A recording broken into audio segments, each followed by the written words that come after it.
I have gotten out of the idea that if I just expose myself to more positivity, that somehow like my feelings will go away. No, it's not how it works. It's a question of reframing it and understanding what I have so that I can be resilient. Like, how can I persevere? And how can I hang on? Welcome to the Hope Warrior Project podcast, where we bring you an extra dose of hope to help you get over the humps of life. I'm Stephanie Martino. And I'm Lydia Zuniga. And together we are bringing you real stories of hope from real people. We believe by hearing other people's stories of challenge and transformation, we can all gain some hope for ourselves. So if you've been looking to find and hold on to hope, you're in the right place. Join us on this journey as we all become warriors of hope. In early January 2020, our guest today, Liz, stepped away from her corporate job to spend what she thought would be 3 months recovering from major depression and plans of ending her own life. She actually envisioned this time away as her own personal remake of Eat, Pray, Love, which if you have not seen the movie stars Julia Roberts, where she travels around the world on a quest for self-discovery and finds inner peace and balance. But Liz's vision didn't pan out that way. Her planned 3 months away turned into a year as she sought the critical help that she needed for her own personal journey back to wellness. So Liz is here with us today because she is passionate about sharing her story so that others that are struggling with similar depression or issues like that will know they're not alone and that there is hope for the future. So Liz, thank you for being here today. We are so honored to have you with us. Oh, thank you both so much for having me. I am really excited to join you, and I love the work that you're doing. So it's great to have a chance to be part of it. Yeah, I'm so excited about this interview. We previously talked with you a few days ago, and I was looking over my notes again this morning, and I just had so many good things taken away from our previous conversation. So I'm excited to share that stuff with our community.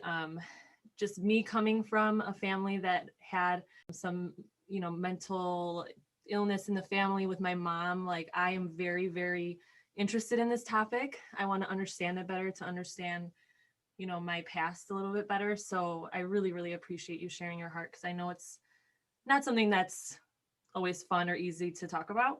What led up to this major depression, and kind of where were you at in that time in your life? What were you feeling? Wow. Well, let's back it way up, because my introduction to what happens inside of my head really came when I was a teenager. So I grew up in New York City as a 16-year-old New Yorker. Of course, I had a therapist, and I was struggling. I struggled all through high school. I probably actually was struggling before that. I never fit. I never felt like I belonged anywhere that I was. I was so always out of place, and I could never put my finger on why. And I substituted, people pleasing as a way to make up for the fact that I never felt comfortable with myself. So I thought that if I could just get other people to love me, then I would love me, and problem solved. So at the age of 16, my therapist said to my parents, like, she probably has depression, but for whatever the diagnosis rules were at the time, they couldn't actually label me.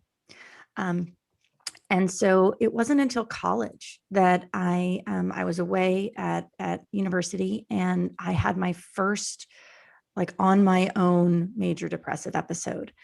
And that was when I was formally diagnosed with major depressive disorder. I got to find out what it was like to be on medication for the first time. And that began, like, the journey that I've had through my adulthood. And, what's been interesting is that, over the last, 20 years since I was diagnosed in college, I have really been very functional. And it's through a combination of things. One, I'm incredibly fortunate. Like, I have had very, very few, like, major depressive episodes over the course of my adult life. And when I was struggling, I had ways of managing it. And I was really fortunate. I can access mental health care. I can afford to do that. I have ways of getting in to see psychologists and psychiatrists. So I was able to take advantage of therapy. I was able to take advantage of medication, and I was able to make good choices from a lifestyle perspective in terms of being able to maintain my physical health. And that supported me through those darker periods. In September, it was August, September of 2018, I started to slide. And the way that I articulate that is that like my leading indicator of my mental health is actually my laundry, because it's the first of the personal care things to go. When I stop doing my laundry, that is the leading indicator that I have started to care about, like the things that normally you would care about, right? You care about having clean clothes and being able to, look as you want to look. And that's the whole I stop caring. And I've had, since I've been so public about my story, I've had a lot of people ask me, how do you know, and what is it? And I've had to explain it in a sense as there's feelings that we have in life of being terribly sad, just really, really sad, or beaten down or frustrated. And they can be periods that can last for a long time. That for me is a mental wellness issue, right? That's the ability of my mind to rebound, right? To persevere, to be resilient through like life's inevitable ups and downs. What this is a feeling of nothing, not caring. And I recognize that because I've lived with it for so long. So I went to the doctor because that's what I do. And my career was popping, right? Like I was traveling. I was George Clooney in Up in the Air. And like I was go go go, and I was so hot, literally high flying, that I just was like, all right, I'm just going to find like a therapist, psychiatrist. Really, it wasn't. I was like, I don't have time for talk therapy. I'm just going to go find a psychiatrist who will give me medication because I know what works, and I'll just get that, and we'll be good, and I can get back to like perpetuating my life of trying to please everybody around me. And so I did. And then 4 months later, I found myself back where I was. So went back to the doctor and I was like, yeah, I got to up my medication. Well, let's put that on rinse and repeat every 3 months for the next year. And so I got to June of 2019, which I don't remember. I don't remember all of June. I was maxed out on 3 different psychiatric medications. I had developed tremors to the point that one of my colleagues, who is a dear friend, pulled me aside and she was like, have you been to the neurologist? Because your tremors really scare me. Like, have you been evaluated for like early onset Parkinson's? Because I couldn't hold a fork. Like I couldn't use stemware because my hand shook so much that like things would spill.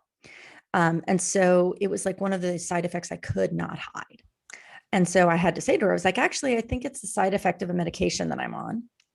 But of course, that did not give me an indication that I should stop what I'm doing and reassess. I just kept going because if I can push, like if I just tried harder, if I just pushed more, it would all be okay, right? If I was stronger, if I worked harder, if I was better, like it would all be okay. And so I got to this point. It was November of 2019. It was the week before Thanksgiving.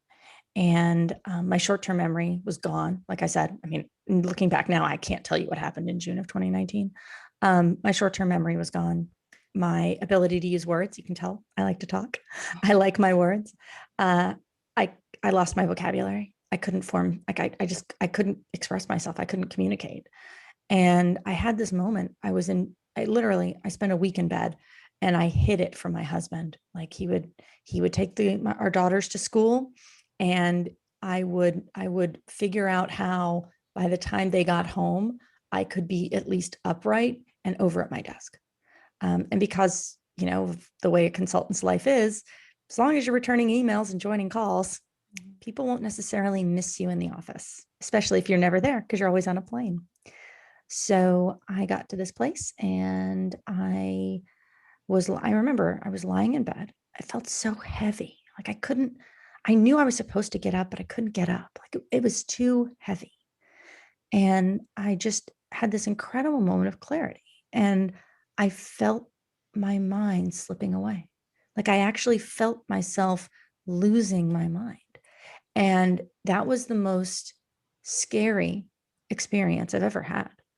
Um, and it came with this incredible clarity, which was I just need to stop. I'm trapped. I can't get out. Nothing will ever be better. I'm going to lose my mind. I am losing my mind. There is nothing left.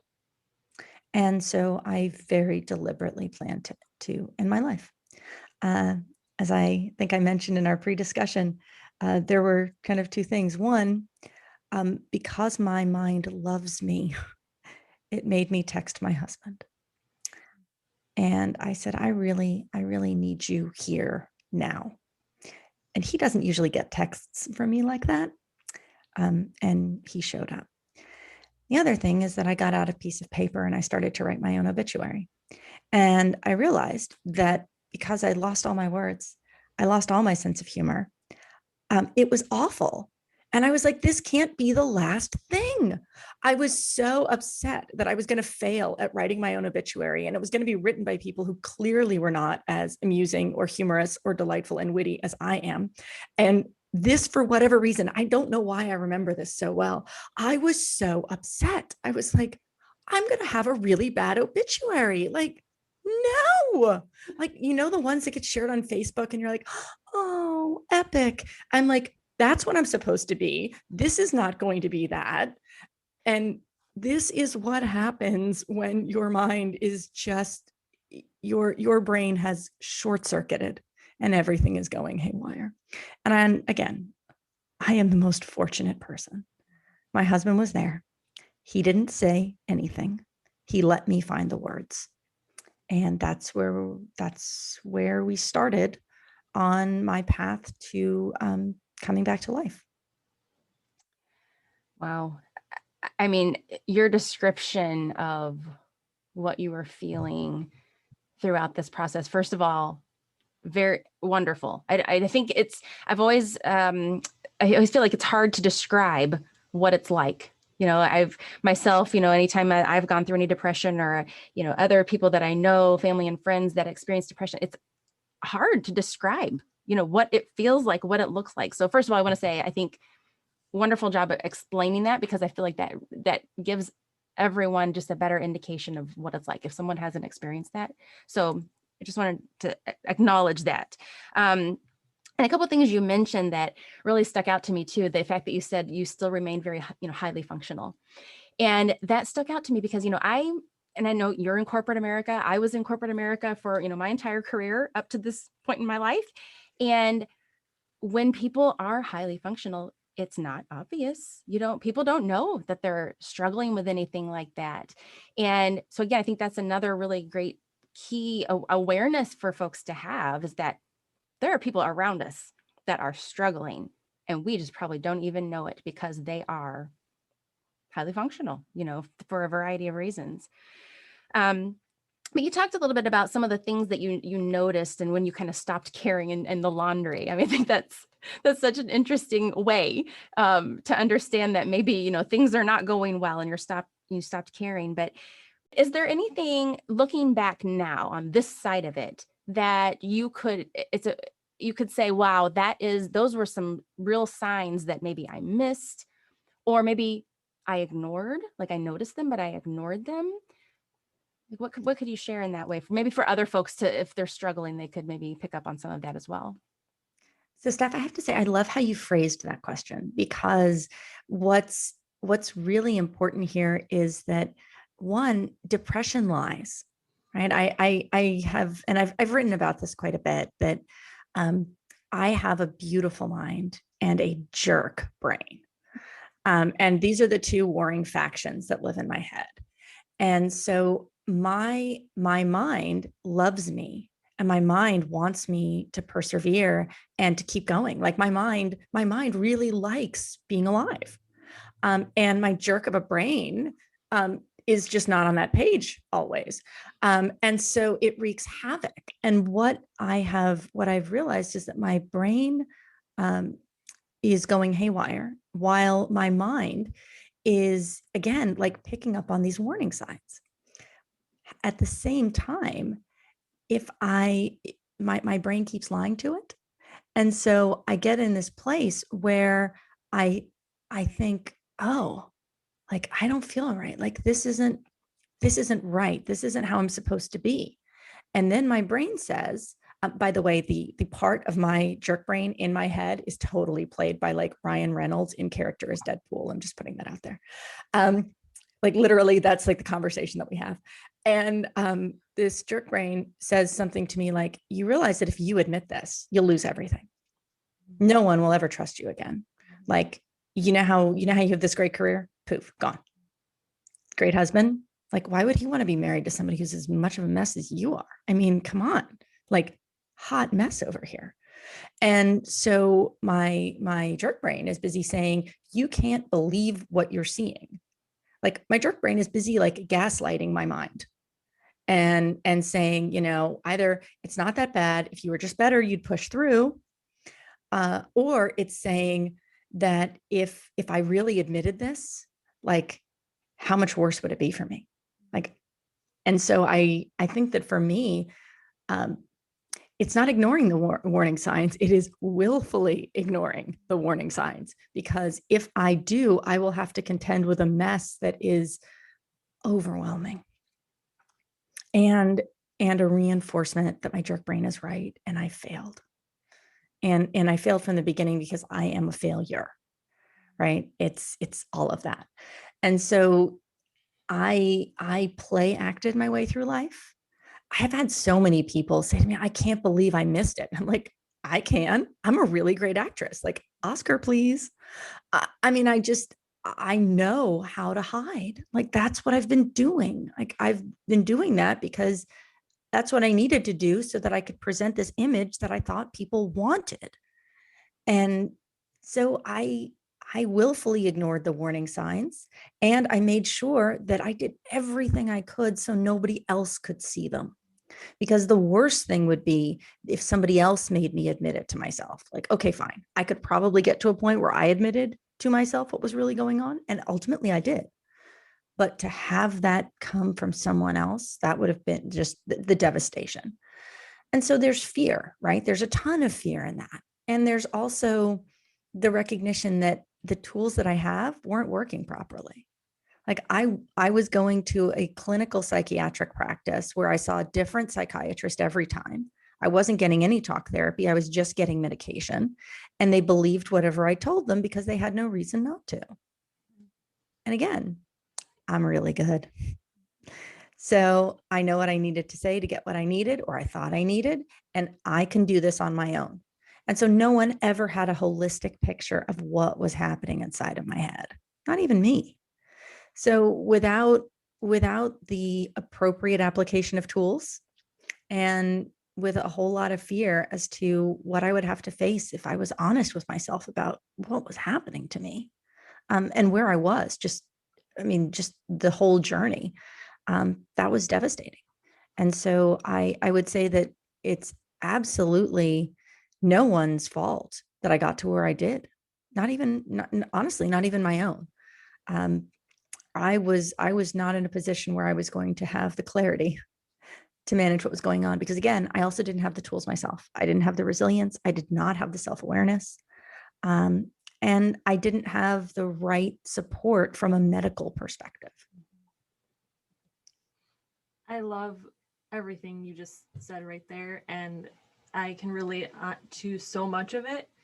And I think that that's just like a human thing. That's not even just a depression thing. Like maybe it's to a different level, but even Steph and I this morning we're talking before we even started talking with you about how we avoid like uncomfortable thoughts and feelings because we are scared of what it's going to do if we let it out. And how that whole hamster wheel or whatever you want to call it of like running away from these thoughts it doesn't work, and it just causes more problems. And it's like, it's almost like you have to experience it so many times to realize that it's not working. And I could just relate so much to, like, if I speak this thought, everything I've worked to get up to this point is going to be gone, right? Like, people are going to see that part of you and not like it and say like, oh, I didn't sign up for this. Like, I thought you were this person, you know, because it's just, I think, human nature for us to show what we want, who we want to be, instead of what we're truly feeling. So yeah, we were just talking about that. Like, I just had an experience last night where I was feeling down, and I was searching for like, why am I feeling down? But then, because of the work we're doing with these interviews, I was like, Lydia, it's okay to just like not feel good. Like, I have to talk myself out of these things sometimes, because I always want explanations and I want a solution right away. I want to fix myself. I want to get back to that, to my peppy self that I think people like the most. You know, when my husband comes home and he's disappointed because I'm not all like, hey honey, welcome home, like I'm ready for you, you know. So, and then I'm angry with myself because I'm not that for him, but then I want to honor my feelings. So we had this whole conversation about it, and then I think you, like, the way you explained it was perfect. So speaking of the whole like wanting to be the peppy happy person, you know, I always love talking about the solutions, not that they're solutions, but I guess what helps.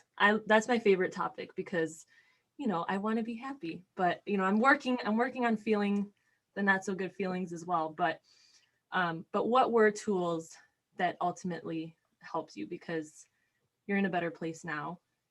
So what was that? So, Lydia, I have to say first, just yes to everything you just said. Very, very much so. And that resonates with me so much. Impression management, right? That's the technical psychological term for trying to people please all the time and create this image of what we think we want other people to see us as, and then expending a ton of energy so that we can maintain this image to others. Because again, it's the one that will get us the affirmation and help us to see ourselves in a way that allows us to affirm ourselves. And like you said, it's a hamster wheel. Like, that is a vicious cycle. So my journey back to wellness has been blessed with the most incredible therapist. When I began my leave of absence, which I took starting in January of 2020, I decided I needed to overhaul my care team entirely. And so what I did was I looked around me, and there were people that I knew were in therapy, and I looked at them and I said, okay, who do I know that has shown the most like emotional, like personal growth over the period of time that I've known them? And frankly, it was my best friend. Like, she is incredible. And the person that she continues to become is, I mean, it's the reason she's my best friend. She's incredible. And I said to her, I was like, can you refer me to your therapist? And it was almost like she looked at me and was like, I've been waiting for you to ask. And so I started working with a new therapist, and I was twice a week, every week, holidays, no matter what. I was twice a week, every week for a year. And my therapist has been incredible. She has helped me to develop my own resilience. She's helped me to develop the tools, the self-awareness. I mean, it's really what I would say is the greatest gift of my therapy with her has been that I am able to recognize what I am feeling in the moment, allow myself to feel it. So I can feel my feelings. And then I can, and Lydia, I think you actually said something about this earlier. I can interrogate, why am I feeling this way? And why do I feel like because of this feeling, I must do this other thing? Like, it's informing how I act. And then being able to, in that moment still, right? Like, this isn't like 3 weeks later, but in that moment, be able to say, you know, the best thing for me to do for me is to take this feeling and not act on it because I don't have to. Or I'm going to act on it differently than I would have before. And one, the ability to recognize the difference in how I act based on how I feel. That is huge. And I celebrate that like every time it happens. And so I'm just really glad that like I can't actually just run out and get like cupcakes whenever I want. This is like the one sort of benefit of COVID restrictions, because otherwise I would be celebrating like daily. But really, like it's what therapy has given me. CBT, so the cognitive behavioral therapy in particular, medication. My therapist referred me to an incredible psychiatrist who I adore. She understands so much about me and my professional life. And she's able to work with me. So I came off all of the medication I was on. I was great for 3 weeks. And then I realized I didn't feel like myself. And she was able to help me through an incredibly difficult period then, because I felt like a failure. I have to go back on medication. And even though I preach to other people about how medication is an incredibly powerful tool when used properly, and is something that you should absolutely consider in consultation with your healthcare team as to whether or not that's a good thing for you. And here I was going, oh my gosh, if I go back on medication, I'm a failure. And then not only did I go back, I'd up the dose. So like double whammy failure. And my psychiatrist was incredible in helping me work through this and getting me to a place where now I feel like I want to feel, and am in a great place with the medication. It's just been a billion tiny adjustments, all these little nudges, just little nudges toward wellness. And I think lastly, something I know we've talked about before is reframing how I look at, Lydia, I think your word was peppy, right? It's reframing how I see being positive in my life. For a really long time, toxic positivity. And what I mean by that is that being positive isn't a bad thing inherently. I think of it like water. Like water is really good for you. And in fact, like healthcare providers, your trainer will tell you you should be drinking at least your 8 glasses a day, and usually some very weird formula that has you drinking even more. But you should drink a lot of water, and that's good for you. Here's the thing though, if you drink way too much water, you'll actually kill yourself. Like too much water is toxic. It is actually poisonous. It's the quantity. And so what I found is that there have been a lot of times where people have felt deeply uncomfortable with my feelings. Like and that's, I think, one of the reasons, at least for me, I don't want to project onto other people. I think it's one of the reasons why I have been so guarded about hiding how I feel, is because other folks who don't have professional training are not prepared for it. Mm-hmm. And so the initial reaction to this makes me deeply uncomfortable is I must make it stop. And I will do so by saying whatever comes to mind that I think will make this stop. And so people will say to me like, you've got everything going for you. You've got this incredible husband and this beautiful children, and you have the life anybody would want. And when I was in my deepest depression, I was like, I don't care. Like, I wanted to slap them, because it was like, you're basically making me feel worse, because I know that I should be thrilled to be with my children. And yet I want to be anywhere but, because I can't enjoy them.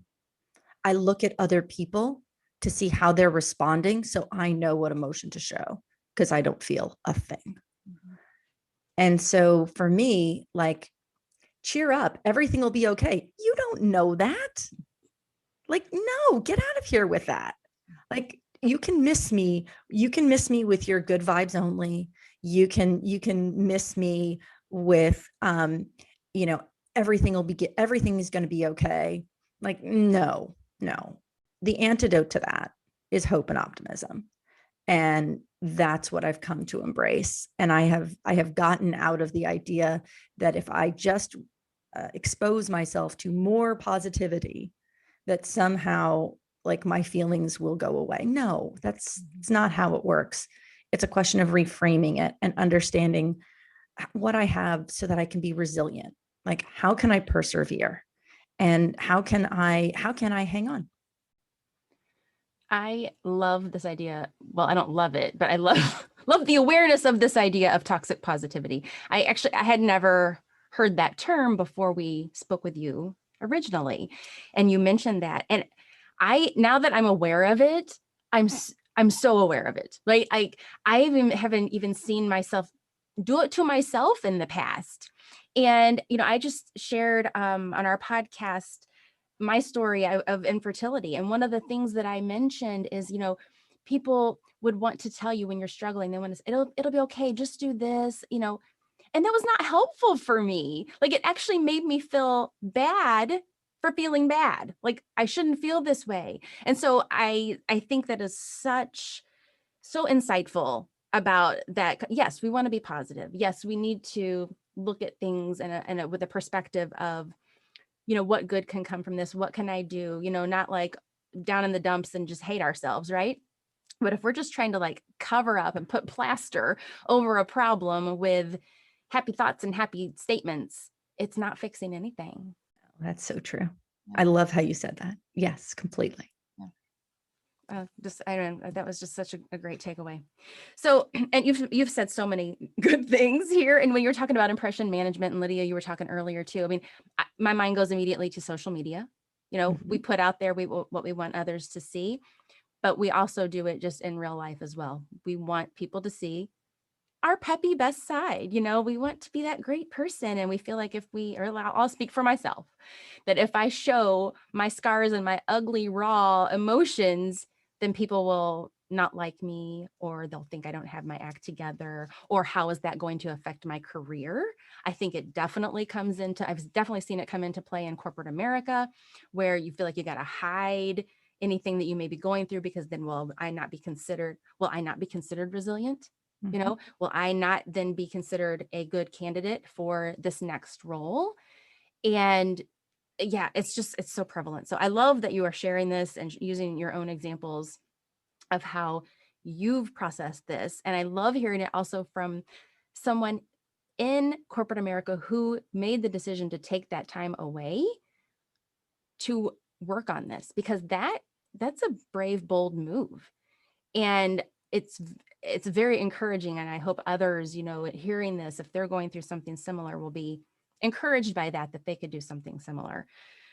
So now, what is life like now? I mean, obviously gone through a lot of different things. You've talked about all these, tiny adjustments along the way, the different things that you've done and working with a therapist. How has all this affected you and your life today? I feel well. I'm really happy to be alive. Like I love my life. I think that and I will apologize in advance. There's nothing I love more than torturing analogies.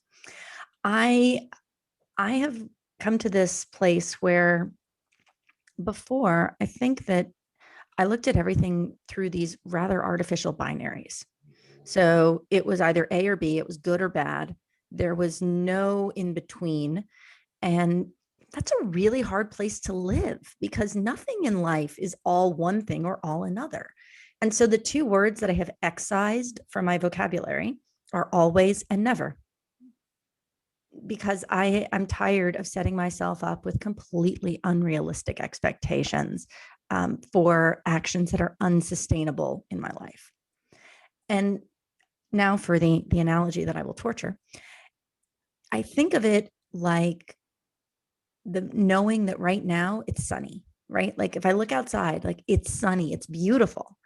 And at the same time, I also know that there will come a point where it is pouring rain, like hurricane outside. Like I know that. I know that right now it's beautiful and sunny.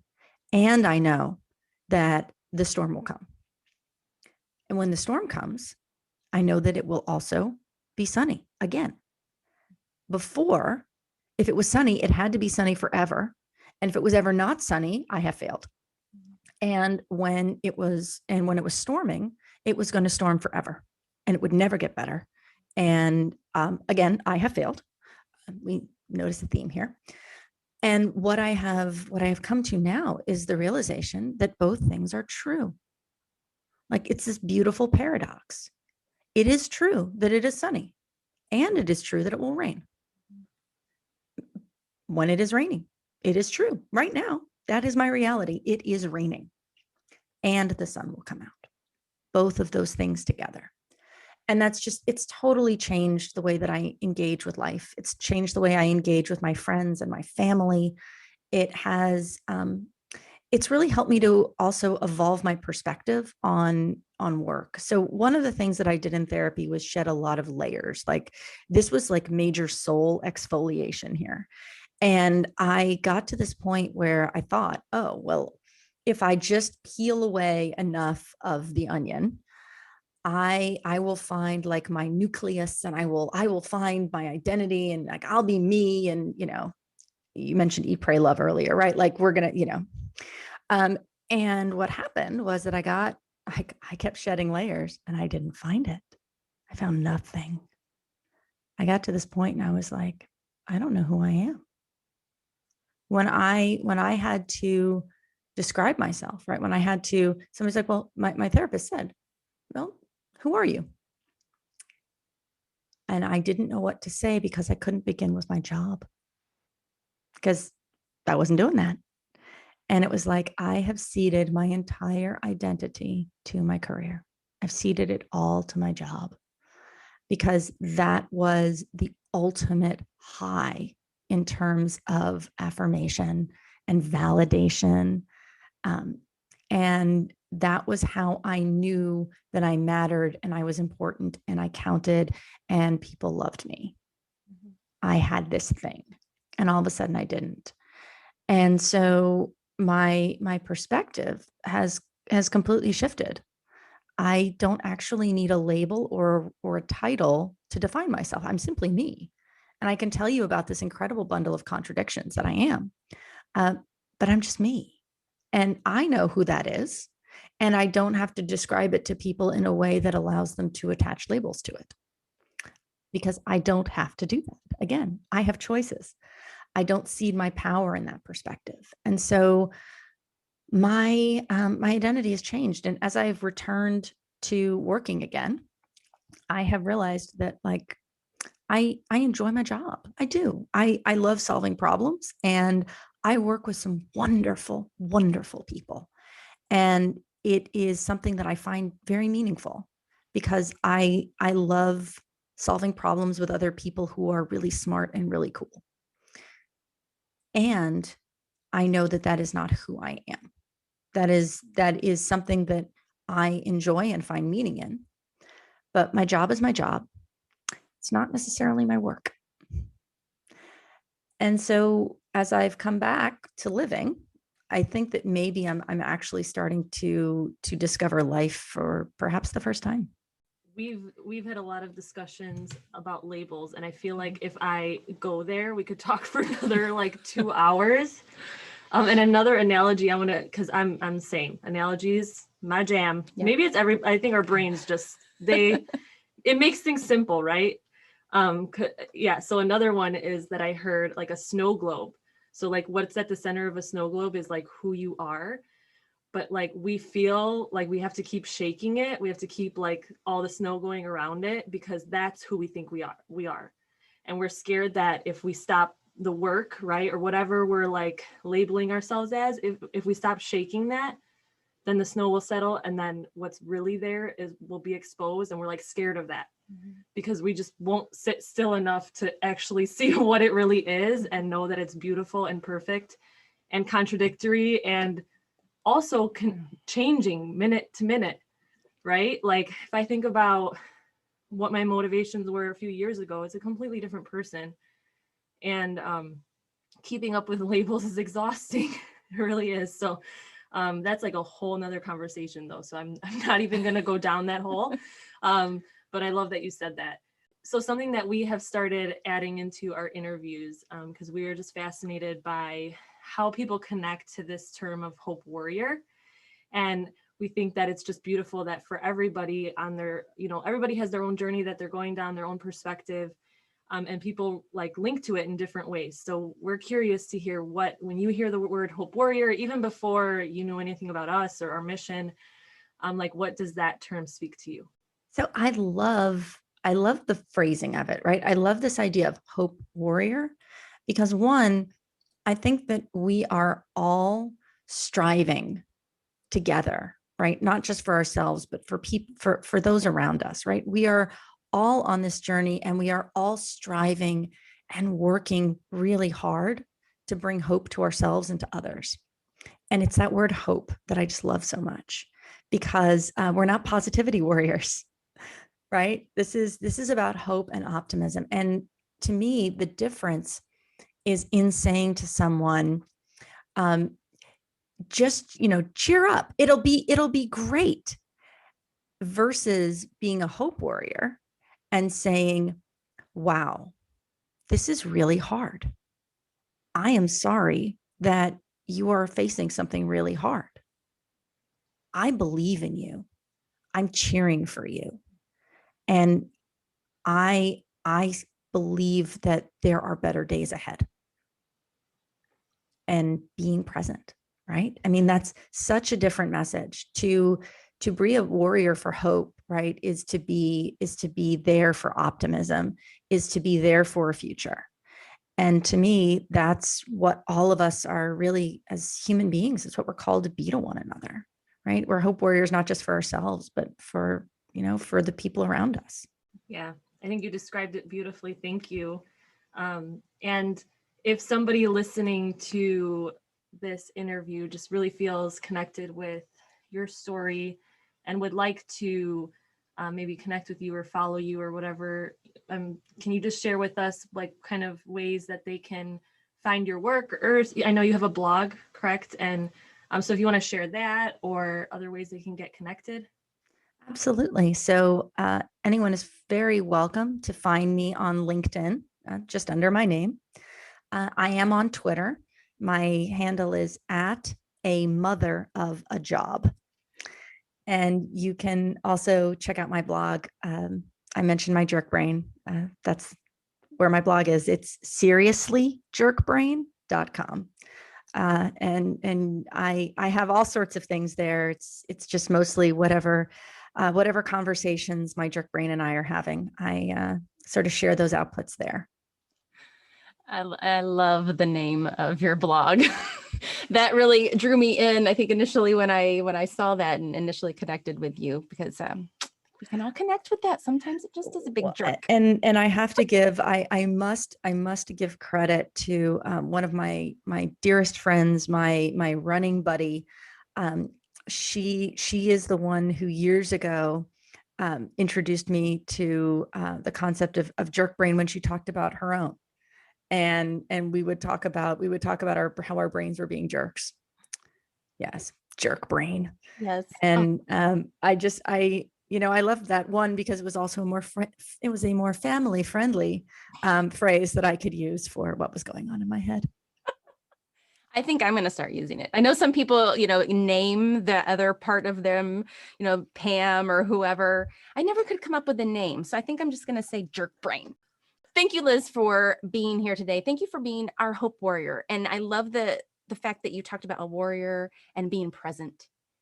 Because we can't be a warrior if we're not present. I mean, even if you think in battle, the warriors back in the day, they had to be present to be there. And so thank you for being present with us today, for being that warrior, and for being vulnerable and sharing your story. Very, very impactful. And I know that anyone listening to this is going to get so many nuggets of insight and wisdom and just new information and ways to look at things. So thank you again. Oh, and thank you both. I will say that there have been a lot of parts of this journey that have been deeply unpleasant. But one of the things that, and I guess you could even say my jerk brain has blessed me with, is that it has brought new relationships and connections into my life that I would never have otherwise. And so I'm so grateful for the two of you. I'm grateful to have made this connection. Thank you for the privilege of being able to come on and visit with you and with your listeners. This has been a gift for me, and I am really appreciative. And I just am so enthused by your work, and I wish you all good things in the future, because what you're doing is so, so important. Thank you. Thank you so much.